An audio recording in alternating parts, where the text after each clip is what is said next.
Hello friends, রেখা রান্নাঘরে সবাইকে স্বাগত। আজকের আমার রেসিপি চিকেন চাউমিন। অনেকেই অনেক রকমভাবে খেয়েছো, আজ আমি একটু আলাদাভাবে চিকেন চাউমিন বানাবো। তাহলে কি করে বানাবো সেটাই আজ তোমাদের সাথে শেয়ার করব। দেখে নেওয়া যাক আজকের রেসিপি চিকেন চাউমিন। সকাল সকাল ঘুম থেকে উঠে ছেলে বললো চাউমিন খাবে, আর আমিও সঙ্গে সঙ্গে ছেলে বলেছে না করতে পারি, তো সঙ্গে সঙ্গে আমিও চাউমিন বসিয়ে দিলাম। চাউমিন বসিয়ে নরম করে জল ঝরতে দিয়ে দিয়েছি। আর এদিকে দেখি বড়মশাই বাজার করে চলে এসছে, আর আমিও ঝটপট ওখান থেকে 2 টুকরো মাংস নিয়ে আমি একটু ছোটো ছোটো করে কেটে মাংসটাকে ভালো করে ধুয়ে তেলের মধ্যে এইভাবে ভেজে নিচ্ছি। এখন সকাল সকাল বাজারটা চলেই এসেছে, তাহলে চিকেন হাতের সামনে আছে, তাহলে কি শুধু শুধু চাউমিন করা যায়? তো ভাবলাম ওখান থেকে 2 টুকরো চিকেন নিয়ে এইভাবে ছোট ছোট করে কেটে চাউমিনের মধ্যে দিলে কেমন হয়, ভালো হয় না বলো তো?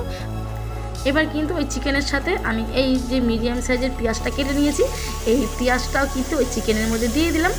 এবার চিকেনের সাথে পেঁয়াজটাকে ভালো করে লাল লাল করে ভেজে নিতে হবে। যতক্ষণ না কালারটা চেঞ্জ হয়ে আসছে ততক্ষণ কিন্তু আমি ভেজে নেব। তো দেখো কালারটা একদম চেঞ্জ হয়ে গেছে, তো আমার ভাজাটা প্রায় হয়ে গেছে। আর এদিকে দেখো আদা কুচিয়ে নিয়েছি, রসুন কুচিয়ে নিয়েছি, আর আমি কাঁচা লঙ্কা নিয়েছি 2টো, কিন্তু বীজটাকে ফেলে দিয়েছি। এবার আমি ওই মশলাটা কিন্তু এই চিকেনের মধ্যে দিয়ে কিন্তু ভেজে নেব ভালো করে।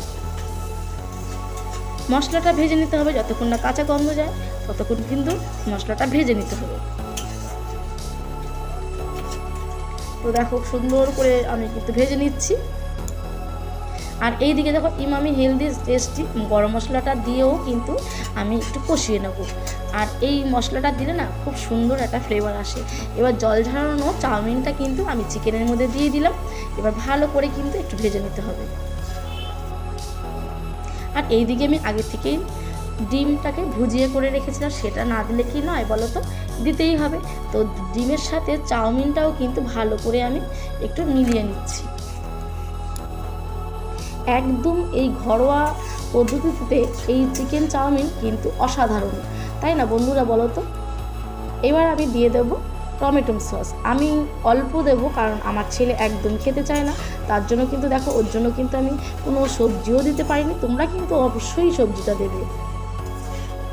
দেখো আমি কিন্তু ভালো করে এবার মিলিয়ে নিলাম। এই গরম গরম সকালবেলা এরকম চাউমিন বলো তো কার না ভালো লাগে? অবশ্যই তোমাদের ভালো লাগে। তাহলে তোমরা কি করবে, ঝটপট বাড়িতে এইভাবে চিকেন চাউমিনটা বানিয়ে ফেলো, বুঝলে? তো কেমন হয়েছে তোমরা অবশ্যই জানিও। আর কে কোথার থেকে আমার এই ভিডিওটা দেখেছো অবশ্যই কমেন্ট করে জানিও, তবেই তো তোমাদেরকে আমি ধন্যবাদটা দিতে পারবো, তাই না বলো তো? তো কেমন লেগেছে তোমাদের?